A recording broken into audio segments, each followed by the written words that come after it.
All right. So just confirm to me, you can see the screen. Yes, yes. Oh, Okay. now I cannot see. I was able to see it. Oh, yes. Yeah, it is visible now. Okay. So I brought it back on. Yeah, yeah, it's visible for me too. Yeah, it's visible too. All right. Thank you for confirming that. All right.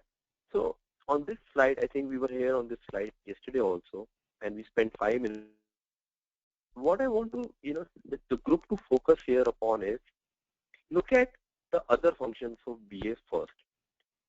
What are the functions we are talking about? A facilitator,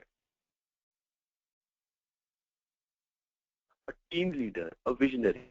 And my opinion, that's a lot of words and expectations from an individual, who's coming out of college or who's changing tracks in life, because you're so much caught up in your own world.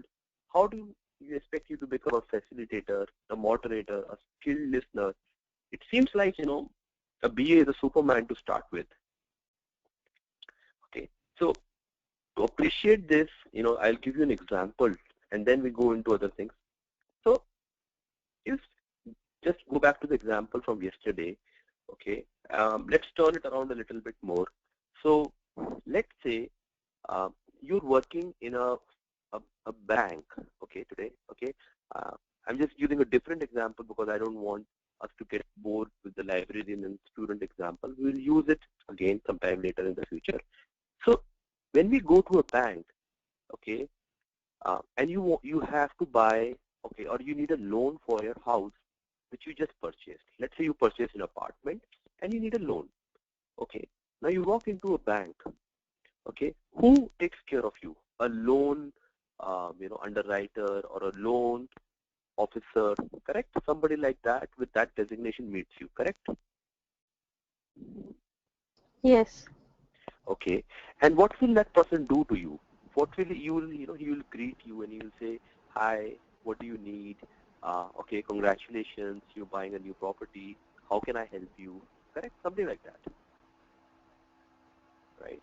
And you would go back and say, I need a loan for, say, 50, $500,000 or $300,000, for example. Correct?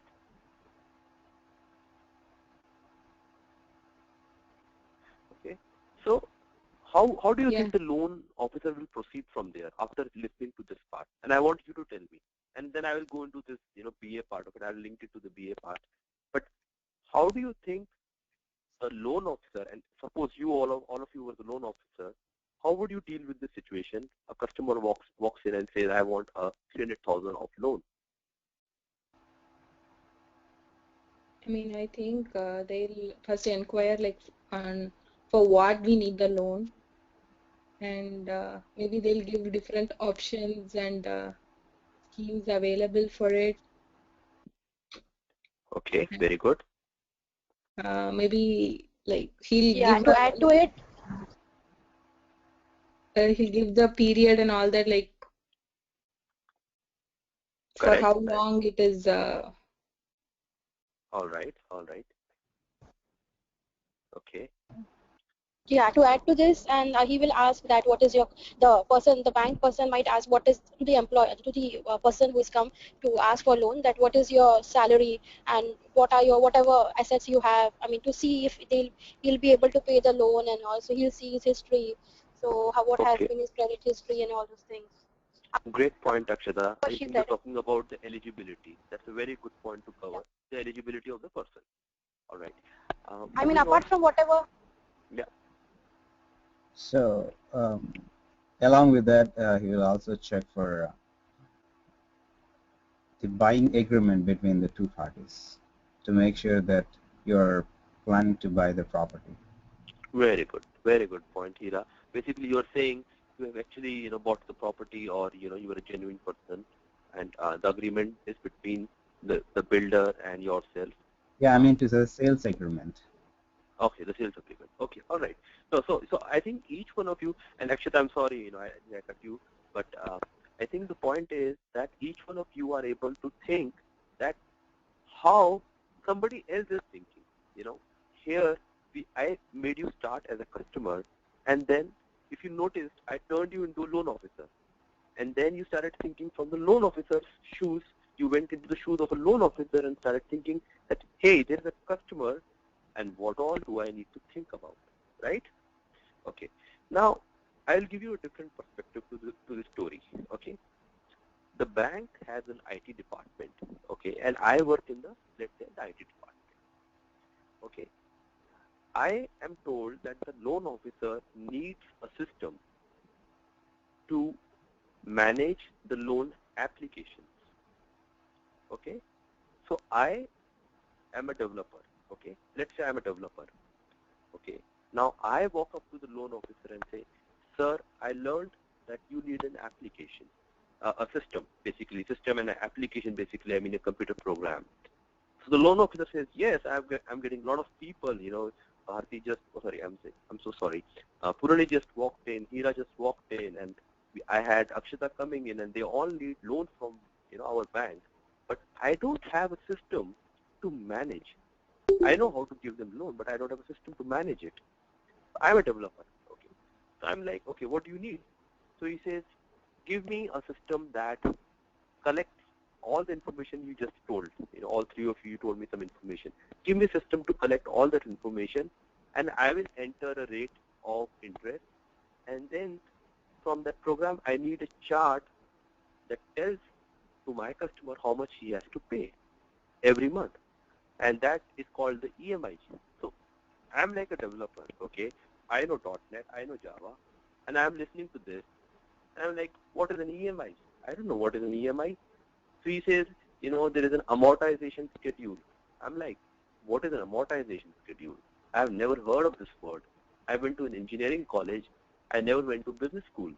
And then he says, you know, it depends upon the underwriting or the eligibility of that person. And I'm like, what is underwriting? What is eligibility, right? And I'm like 22-year-old engineer that passed out from college. So of course I don't know these words. I'm not in a position to afford a home loan. So of course I have never been to a bank. I have never heard this word. I live with my parents. So I'm just giving you an example. And I hope all of you are following what I'm doing here, right? I'm just highlighting the thought process here, right? So then the loan officer tells me, you know what? I think you don't understand what I'm saying. And I have no confidence that you will be able to write a program that captures this information, does some logic, does some maths, and gives me an amortization schedule and to my customer an EMI. Okay. Now I have a question for each one of you. Do you think as a software engineer I am in a position to develop that system? Or in other words, do you think the loan officer is having a right judgment or assessment about my capabilities?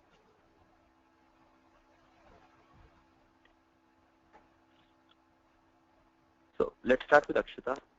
Akshita, do you think the loan officer is correct about the software developer here? Yeah, to a certain extent, yeah, but he may need some more information as well. But yes, he can develop it, but he need to provide some more information. Okay, okay. Hira? Yeah, that's right, because he didn't get all the information, and that whatever the information he got, he could not able to understand what is the loan officer's requirement. So they need a person who can explain to the software developer the requirements in his own terms. So there should, as we mentioned, he serves as a moderator or facilitator. So he needs a moderator or facilitator so that he can able to translate um, the requirements of the loan officer into a software developer language, so that he can better understand what the requirements are. Very good. Purani, do you think the loan officer is being harsh on the developer here, or do you think the loan officer is correct in his assessment? I mean, he definitely have to depend on someone also. I mean, he can't like do everything. I mean, I think the main problem here will be the communication, because like I don't think he will be able to tell what he actually wants, and I don't know if this person can get like as Hira said, we'll definitely need a moderator or someone. So I think that would help. Okay, so all three of you are correct here.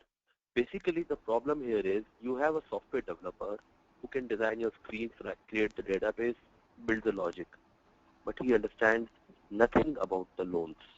He has never taken a loan, and he doesn't know how a loan works at all.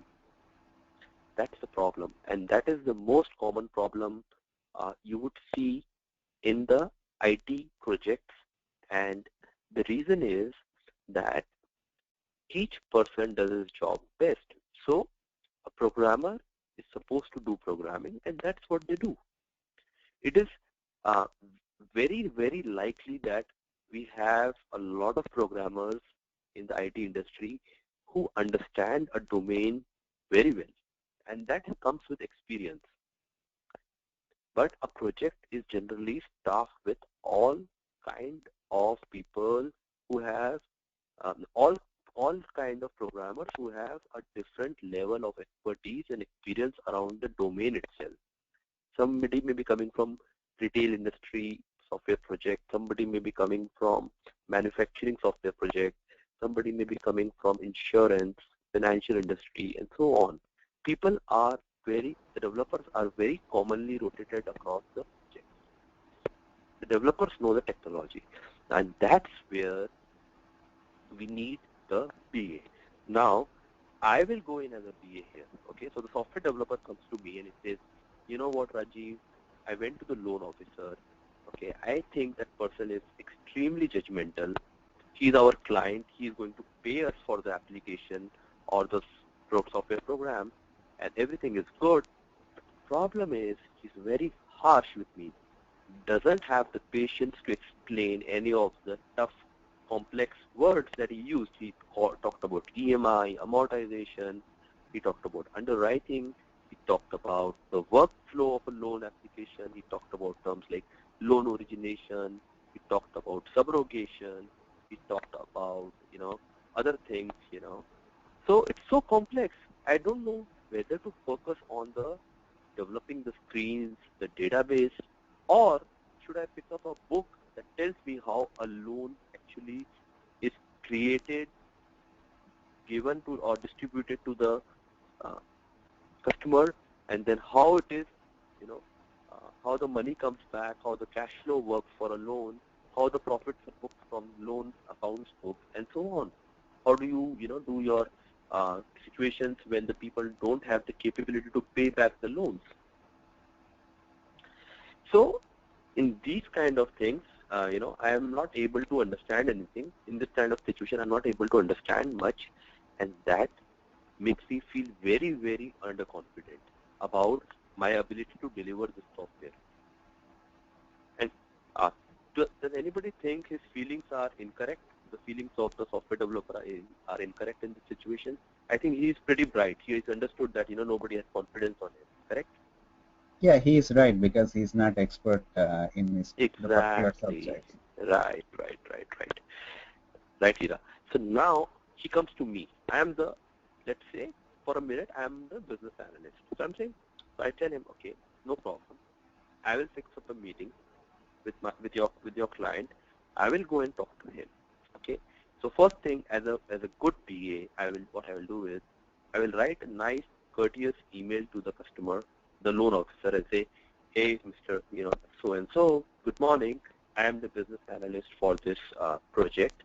Okay, I have a fair bit of understanding about the loan process, and I think you have a requirement to develop a system that helps you manage the loan applications. It would be really worthwhile if we can get together for an hour or so, and we can go over the details, and I would like to pick your thoughts because you are an expert in the bank about this kind of process. Okay, so what have I done in this step?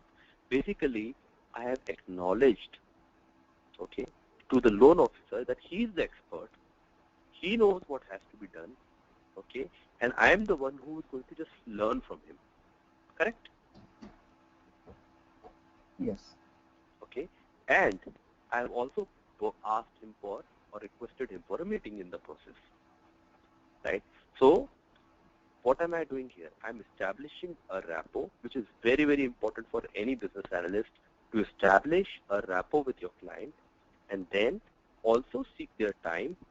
And then because at the end of the day, you have to figure out how the process runs. You have to ask a lot of questions. So the moment you are in a project, you have to understand that your whoever is possessing the business knowledge at the client end is your best friend, okay? And you have to figure out ways, nice, courteous ways, okay?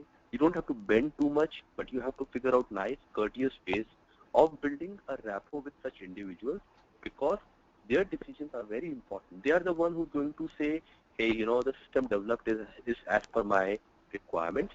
Let's release the payment for this software project and let's, enhance the system further. Let's do this, let's do that. So this relationship between a business analyst of a software project and the client side business knowledge holder, in this case a loan officer, is very important. Okay, so now I go in, okay, into the meeting. Let's say he replies back to me and says, the loan officer says to me, hey, why don't you drop in for a cup of coffee? I'm free between, I'm a very busy person, but I'll give you 45 minutes instead of 1.5 hours that you asked for, which is like a starting point for me. So I'm like, okay, yes, I have got 45 minutes. Let me go in. So I go in and I say, hey, what, I'm Rajiv, and this, and I have previously worked on multiple loan applications. Let me just quickly understand how the things run in your bank. And he's going to tell me, what, when somebody comes in, I ask few questions about eligibility, where the apartment is, how much loan they need, what's their age, whether they're eligible, this, that. But actually, I need the customer to fill out an application form. And I'm like, I'm the business analyst. I'm like, oh, really? You have an application form? And he's going to say, yeah, we actually have an application form. That's a brilliant starting point for me as a business analyst. So I would immediately go for, can you share a copy of that application form? And you know why, right? What will that application form have? Okay, so it's a question for the group. So what will a typical application form have? The basic information about the applicant. Yeah, exactly. Yeah, all the details. He's actually, in conversation, the loan officer has given me his first screen, starting point.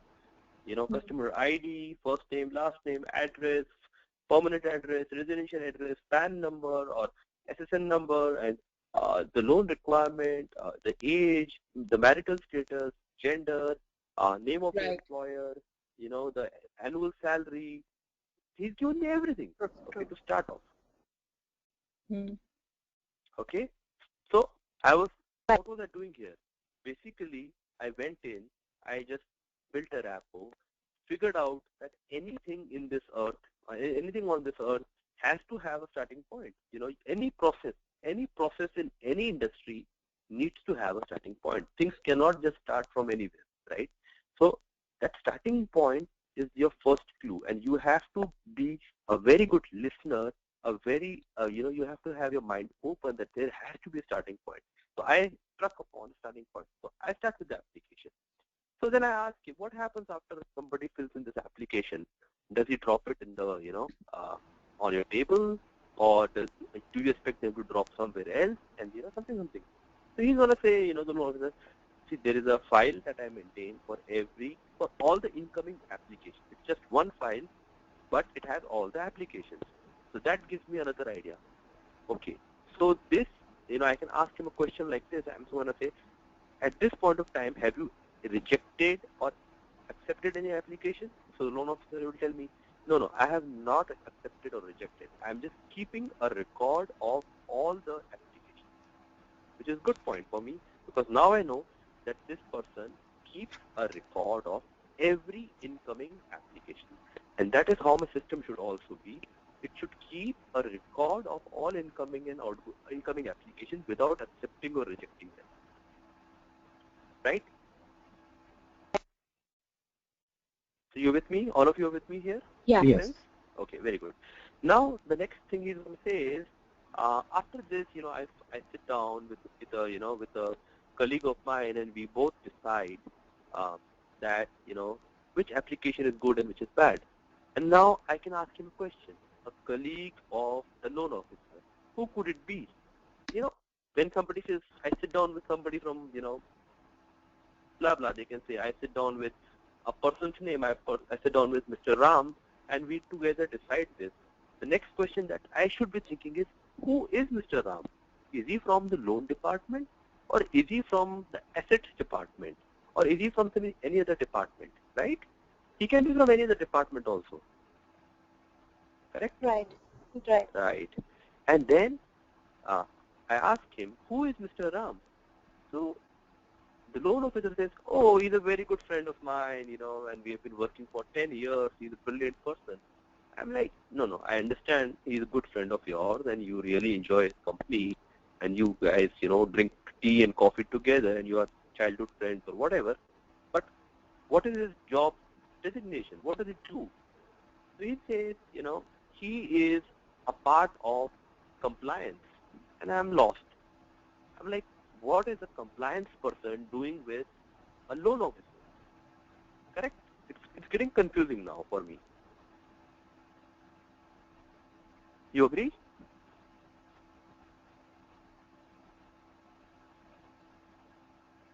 Yes. Okay. So I asked him, so how does Mr. Ram help you? So he says, when somebody brings in their social security number with their first name and last name, we run a background research on this person to figure out whether all the information given is correct or not. And that opens up another door for me as a BA. Oh, you mean to say you verify all this information behind the scene, and only if everything is found to be good that you process ahead with the maths of the loan, the logic behind the loan, right? So see, I'm just talking to this person and he's telling me one thing after the other, and I'm capturing so much. I have the application form. I know he keeps a record of every form. And third thing is he works with another department that verifies whether the SSN number and the other information, what is the credit score and everything, all that is also worked out even before they figure out how much is the loan amount, the monthly amount, right? And then he says, once all that is done, then we run the calculation for the customer and we tell them that this is the monthly payment that they will have to make in the mortgage. So I have another question for the loan officer. So I ask him, what if the customer doesn't have a social security? So what will you do? So the loan officer tells me, then we have to bypass this basic step and then, we just give him an estimated amount and then we tell him that tomorrow when you come back with your correct social security number, that time we will run your history and tell you exactly what should be your loan percentage, which will in turn decide how much you will pay as the monthly mortgage for the loan. Right? So all of you are with me, right? So Yeah. Okay. So I give you a very simple example that any conversation, even on a bus stand, can lead you to a very detailed requirement session. And this, in fact, is a requirement session that happened between a loan officer and me. Now, see, now you understand my situation, that now the loan officer says, you know what, after having talked to you for 45 minutes, I feel you understand pretty much what I do. And I tell him, thank you. You were the one who told me everything. And I'm taking the application form with me as a copy. He's like, yeah, take it. Now you see the situation has changed so much in the project. Now I can sit with the IT developer, the development person, tell him, first build the screen using the application form, and then I will tell you what has to be done. Correct? Yes. Right. Okay. So basically in this process, we have got the project rolling already. So I have served as a facilitator between the developer and the loan officer. Correct? Mm-hmm. And I have also shown that I am a skilled listener. The loan officer continuously kept telling me, Ram, I work with Ram, he's a great friend, he's a good person, this, that. But I was able to figure out, listening to his words, that Ram is actually helping him accomplish something that leads to successful processing of the loan application. So I behave like a skilled listener here, right? Plus, I also know what is the meaning of amortization. I also know the meaning of the typical words that loan officer was using. So I'm behaving as a subject matter expert, also called SME in our industry, or a domain expert, right? And see, I have started building the rapport. Now, during the process of the development, okay, the IT person may have, the IT developer may have, the programmer may have 5 or 6 more questions for me, which I can very easily approach the loan officer and ask and clarify. For example, the developer may say, that, hey, Rajiv, there is one thing. Do they want us to print something which is like acceptance or rejection of the loan, based upon the verification of social security and other, details that were provided by the individual? And I walk into the loan officer's, room and say, hey, by the way, do you communicate your decision? How do you communicate your decision to the customer whether he is eligible for a loan or not? And then he says, oh, last time we met, I forgot to give you one form, which is what we share with the customer in case we reject or accept the loan application. And then I'm like, can you show me that form? I pick up the form. It says, hey, Mr. XYZ, we are happy that you applied for loan at our bank. Based on the information provided by you, your loan has been accepted/deleted, denied, right? Thank you for taking interest in our bank. Looking forward to serve you better. Thank you, loan officer, and signature. It's brilliant. So basically, I just pick up the form, walk back to the developer and say, hey, you know what? Can you program this form?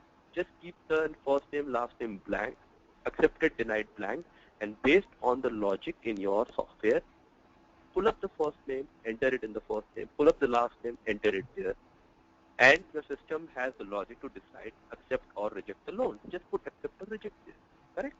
And just mail it to the customer, right? So I have served as a moderator, I have served as a troubleshooter in this book. So this is how you actually start behaving and thinking like a BA, right? Rest all are definitions, the primary function is a definition, and I don't think now you will have any difficulty in understanding these definitions, right?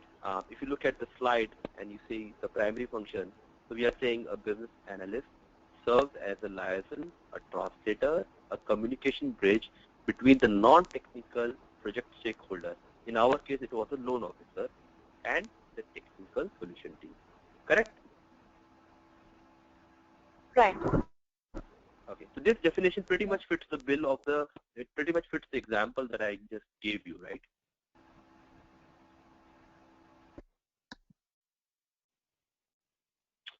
Yeah. Kira, Purani? Yes, that's right. Okay, all right. So we are all on the same page here, right? We are all on the same page that how the same person can change roles. I behaved as an IT developer. I behaved as a loan officer. We behaved as a customer. We behaved as a BA. And you can now appreciate the difference between the different roles, what each individual is doing, and what is the meaning of so many words: facilitator, moderator, skilled listener, team leader, visionary, and so on. All right. So having spent a lot of time on this one, I just wanted to get you into that, BA mode. Okay. This next slide basically, it emphasizes that a lot of IT projects are not delivered on time. Okay. So I wanted to, educate each one of you. Let's see, what does it take to deliver an IT project, okay? And I believe all of you are from very different and varied fields and may not have worked in an IT project per se. So there must be this mystery. What is an IT project? How does it run? Who runs it? How do things come together? Who owns it? How everybody knows what to do? It's almost like that.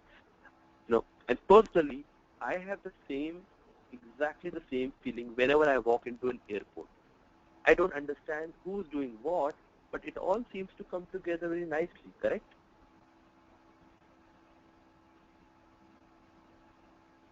Yes.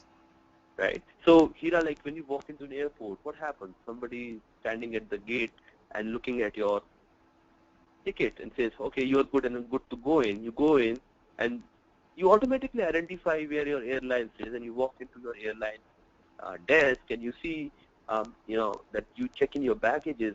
And what happens? You throw your baggage on the weighing scale, and from there it literally disappears. Correct? Yeah, that's right. It actually disappears in front of our eyes, and we are happy. Actually, that's the only time I'm happy giving away my stuff. Correct? Right? And those baggages disappear, and then suddenly they appear in the belly of the aeroplane. Correct? Right. Okay. So Right. how that happens, we don't know, right? And then I walk in, I take a boarding pass, I go to the immigration, and I pass through the security. Everything is good. I'm ready to get into the aeroplane, and suddenly the aeroplane appears on its own, on the tarmac, and comes and parks itself. And I know that the aeroplane is here, my flight is here, and I walk into the flight, and then suddenly the flight attendant, the attendant is there. She says, makes an announcement, you know what, we are overbooked, so why don't you give your cabin luggage to us also, and we will not move your cabin luggage into the cabin, rather you can collect it on the belt. And this opens up another problem in my mind. How did this happen? Now they want my cabin luggage. They want me to check in a cabin luggage just when I'm entering the aeroplane. And that also happens. And I go and sit inside on my seat, and somebody tells the aeroplane to just back up. It gets a signal, it does a takeoff, and then somebody continues to monitor the aeroplane while it reaches its destination. So an IT project, although not very similar, but I'm sure you have a very similar feeling about it, like who's running it, what's happening. So basically what happens in IT projects, forget the aeroplane example, it's just to give you a sense of mystery around this project, like how an IT project happens. Basically an IT project is nothing but a very sequential step of actions that we take, okay? Not necessarily sequential, but just for understanding I'm telling you. Somebody has to go in and gather the requirements. That's the BA role. You are front-loaded into the project. A BA is front-loaded into the project because they are the ones who understand what needs to be done. They need to talk, and they need to talk in a way that they understand the whole process. Okay, they have to figure out what is the customer expectation. Okay, then there comes the role of a project manager. You go and tell the project manager, see, here, or somebody who can estimate basically like how much time and resource, because that in turn decides the money, right? How much time and resources would be required to deliver this? So you go and explain the whole situation to the project manager or somebody who can do estimation of the effort. So you say, we want a loan application. Basically, it captures all the applications. There is a logic to verify the information. Based on that, we accept or reject, okay, and also tell how much loan we can give and what will be the monthly payment schedule for the customer. So the person who does the estimation, okay, he basically thinks in his mind, I have to build 10 screens, 15 fields each screen. I have to create 3 reports. There is a form that has to be generated that tells the customer that this is your application has been accepted or rejected. If it is accepted, then we have to give him a schedule that tells the customer that this is the, how you will be paying out your loan. So he says, you know what, we are going to take 5 developers plus 1 BA plus 1 project manager. So 7 of us, we will take 3 months to do this. Okay. So what happens now? So basically you have figured out that, okay, let's say the cost of each resource, just for example, per month, okay, is let's say $2,000. So you multiply 2,000 by 7, 14,000, and let's say if we're saying 2 months, 14 and 14, $28,000. Correct? Okay. This is not the role of a BA, by the way. So we are just figuring out how a software project works. The $28,000 is the cost of the project, and in the process you have also committed that you will do it in 2 months, right? Yeah. Okay. Okay. I'll stop on my example here itself. So $28,000 is my budget, and my time is 2 months. Now let's go through this slide. So here we are saying that based on certain research, it has been found that only 34% of the project are delivered or are considered successful, meaning on time, 2 months, on budget, $28,000, all features and functions. That means everything that the loan officer demanded for in the initial phase. That is what a definition of a successful project is, and for that we'll have to do requirement gathering, we'll have to do development, we'll have to do testing, we'll have to do validation, and finally a sign-off. And I will go into the details of what all this is, but at a high level, a software project has these phases: requirement gathering, development, which is our friend, the programmer who does all the development, testing. So it's a very specialized function, how to test what the requirements were. So always remember, as a business analyst, the development team, the testing team rely very heavily on what you write down, okay? Because that is the only way they can judge whether the system is working as per the expectations of the loan officer, okay? Then comes the validation, which means once the testing says the system is good, the loan officer will himself sit down on your application and verify everything that, okay, this is working as per my expectation, and then a sign-off, which means that the loan officer is going to tell his bank that immediately release $28,000 for these gentlemen out here, or the team out here, because they have done a great job at developing what we wanted. And after that, also in some projects you have maintenance phase, in which basically the small changes continue to get made. So basically that's the maintenance phase. Okay. So these are the basic steps that are followed in almost all the software projects. Okay.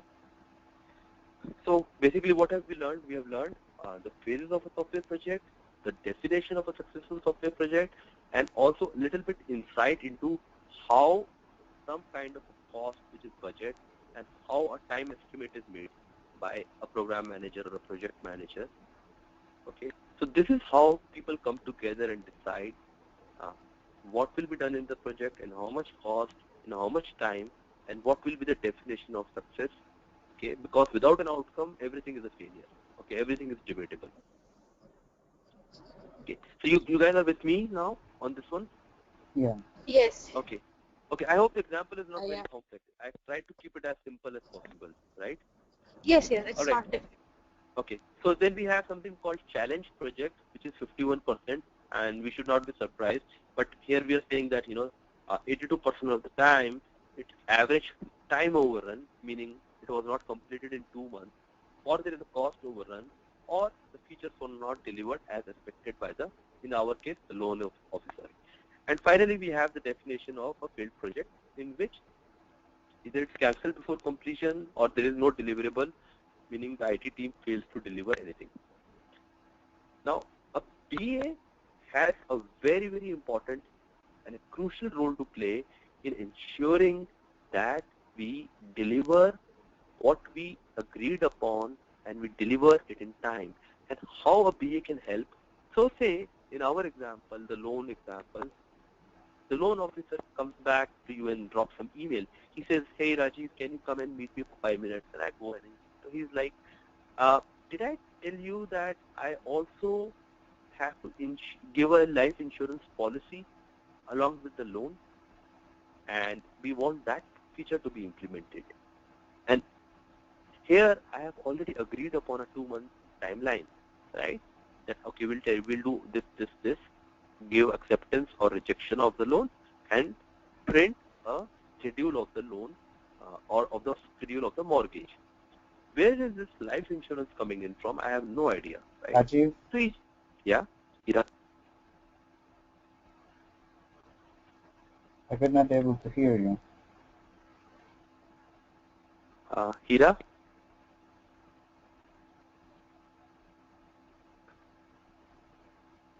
Hello?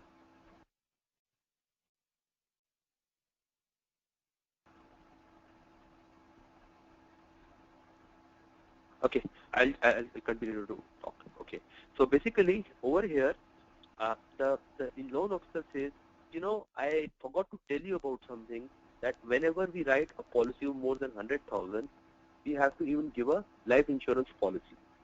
Okay, and I, as a business analyst, I'm totally at loss because now I have a Hello? problem. Hello?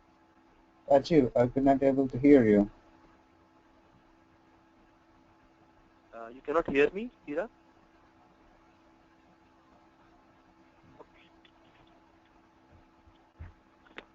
All right, can everybody hear me? Hello? I can hear you. Yeah, I can hear you. Even I can. Okay. Hira, can you hear me? Hello?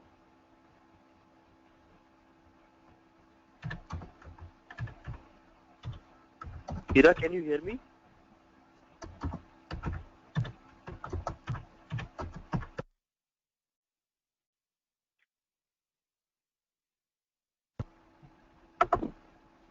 Hello, Hira, can you hear me? I think the Okay. problem is from his side. Yes, Yeah. yes. Maybe probably he'll join back. We are able to hear, right? Right. No, he sent me a message saying that he could not hear me.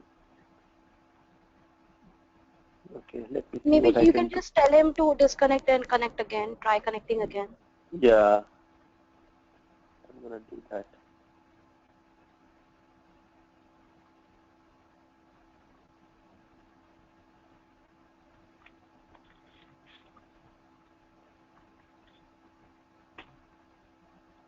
All right. There is a small chat window at the bottom. I think all of you can also see it. Yes, we can. All right.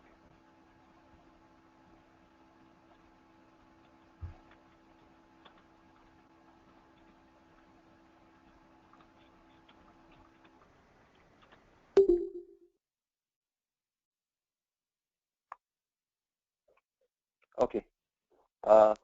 We have all of you here. Okay, Hira disconnected. All right. Yeah. So basically, I was giving the example, Pruni and Akshita. Basically, that he asks for another feature, which is basically the life insurance functionality, and he says that we have to issue a policy along with the loan. And now I'm at loss because what has happened here is they have asked me for a requirement which the loan officer, never even mentioned to me. Correct? Yeah. So what do I do as a business analyst? One is I go back to development team and say, hey, you know what, he's our client. We have to deliver this. We have to honor this request. And we will not even charge any extra amount for that. And we will still deliver it in 2 months. That's one way. Or the other way is I'm going to say that, okay, how about extending the period of the project to 3 months? Correct? And making the cost as, let's say, 28,000 plus another 14,000 as $42,000. Correct? Right. Yeah. Okay. I think Hira has joined us now. I can see him. I'll just give him a minute. Let him join the audio also. Yeah, sure. Hey Hira, can you hear us now? Yes, yes. All right. Okay. So yeah, we were just talking about. I'm not sure where you could not hear me from, but I'm talking about the loan officer and the business analyst talking about a new feature, which is the life insurance policy to be issued for every loan which is more than 100,000. Okay. Okay. So I was just saying to the to the group that there are three options here. The business analyst can say, oh, hello, can you hear me? Yes. Okay. The business analyst can say that I'll go back to my team and get it delivered in the 2 months that we promised you, same amount. Okay. Or the business analyst can say that it will take 1 more month, which means we'll add $14,000 more to the cost, and will deliver the same, all the functionality in 3 months and $42,000. Or business analyst can also say that, sir, with due regard to all the expectations that you have from this program or the computer, the system, I would request that we park this new functionality for a minute. Let's get to a point where we have the system ready in 2 months, and then the system is not going away anywhere. We will develop it in the next phase. So this is how a business analyst also has to think, that he has to be somewhere indirectly a gatekeeper for your resources, time, expectation. It doesn't have to be, upfront or curt with the client, but give a sense of hope that, let's achieve X, level of work, and then we'll do the remaining Y level of work. Right? So you guys are with me? Yes.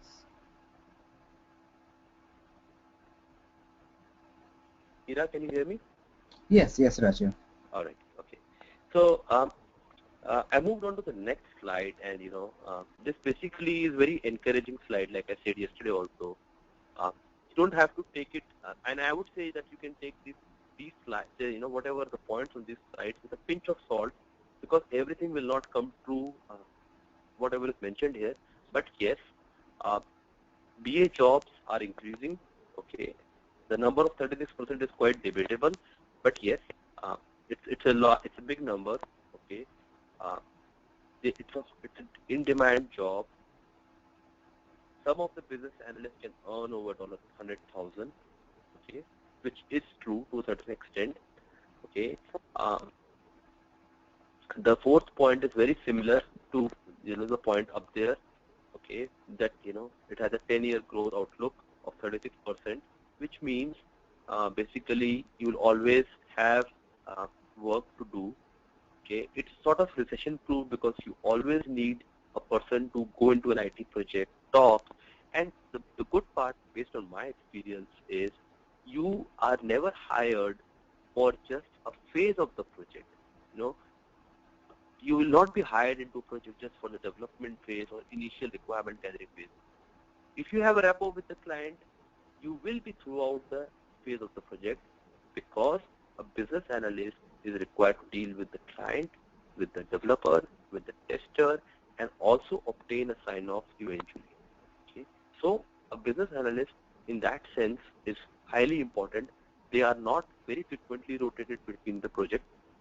They are, but until the project comes to a meaningful stage, they generally retained in one project. But a developer can be moved even earlier.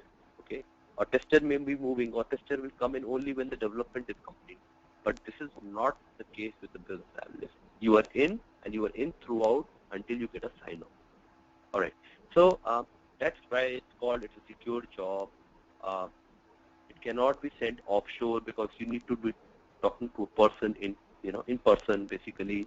And then the good part is you may know one domain, and that is good enough for you to build your career. You don't need to learn everything. Okay, you just focus on one domain, and then within that you do multiple projects, and you learn so much about the ways the processes work, and you are good to go. All right. So I'll move on to the next slide quickly. Okay, and this is the last one we'll discuss today, and after this I'll show you what I have after this. This is what we will discuss tomorrow. So this is where I'm talking about what is the value you add to a project, the visibility, the traceability, the accountability, and the meaning of these words. So these are the slides we'll talk about tomorrow. Okay, but I'll go back to the last slide for the day. Okay, and I think we talked a lot about this. That what is the role of a project manager and what is the role of a business analyst, and how the two roles are little different. Okay, the project manager is accountable for the overall project coordination, delivering on time within the budget, and ensuring that the requirements match. Okay, so he's more like a coordinator, right? Right. Okay, a business analyst, he leads the analysis phase, and supports all the phases. So like I was telling, that a business analyst works not only in the requirement gathering phase, he works in the development phase, he works in the design phase, he works in the testing phase, closure, sign off. Every phase the BA has some role or other. Okay, and the second point is uh, there is something called user acceptance testing. So we are saying increasingly leads during user acceptance testing. We'll go into what is a user acceptance testing, but in layman language or within our example, it would be the loan officer testing out the system for himself. So he's going to say, let's pretend there is a customer and let's see what we do, what the system does. So he's going to run through the entire process and see whether the outcome of the system is as good as what he was doing before the system was put in place. So that is user acceptance testing. Okay, and BA has a very important role, because sometimes what happens is system is not behaving as per, especially during the initial phases. There are features which are not delivered as required. So there is a lot of back and forth required, and that's why a BA has a very important and a crucial role to play in that last stage also. Okay, on your right you would see I have highlighted the analysis phase, but a BA has has to be involved in the conversation, in the initiation of the project, analysis, design, construction, testing, implementation, closure, and post-implementation support. So this is also almost the life cycle of an IT project. Okay, and you would realize it's not very different from how you construct a building, right? When we make a building, they also go through some of these phases. So a software project is very similar, just that for building you need brick and mortar. For a software project you need software code, right? So at the last, I have put a line, so highlighting what I mean by analysis.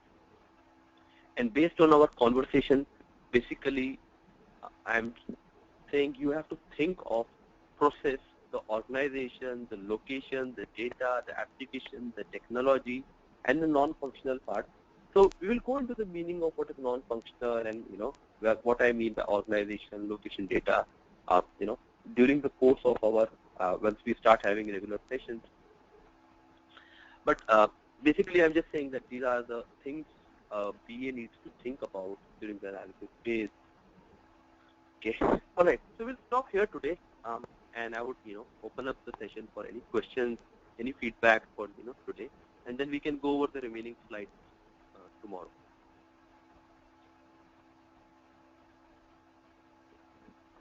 So we'll start Yeah, with hi Rajiv. Yeah, I just wanted to, I mean, the session was very good.